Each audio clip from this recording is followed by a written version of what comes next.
Enfin, il y a la peur de la perte. C'est ce qu'on appelle un peu le paradoxe de la cage dorée.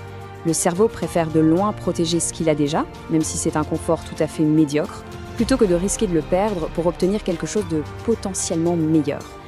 Cette peur de perdre, c'est un mécanisme de survie extrêmement puissant, et c'est ça qui nous cloue sur place. Au final, on se retrouve à vivre dans une prison où l'on est à la fois le prisonnier et le gardien. Les barreaux, ils sont faits de nos croyances limitantes, celles qu'on a souvent héritées des autres, vous savez. Le fameux « sois réaliste, ne vise pas trop haut ». Ce sont des murs invisibles, mais ils enferment notre potentiel. La bonne nouvelle, c'est que cette prison, on peut la briser. Bon, comprendre le problème, c'est une chose. Le résoudre, c'en est une autre. Heureusement, il existe un cadre, une méthode pour déjouer ces mécanismes et pour réécrire nos programmes internes. C'est ce qu'on appelle les 3 lois du changement. Alors, ce processus de transformation, il repose sur 3 piliers fondamentaux. 3 lois conçues pour justement contourner la résistance naturelle du cerveau.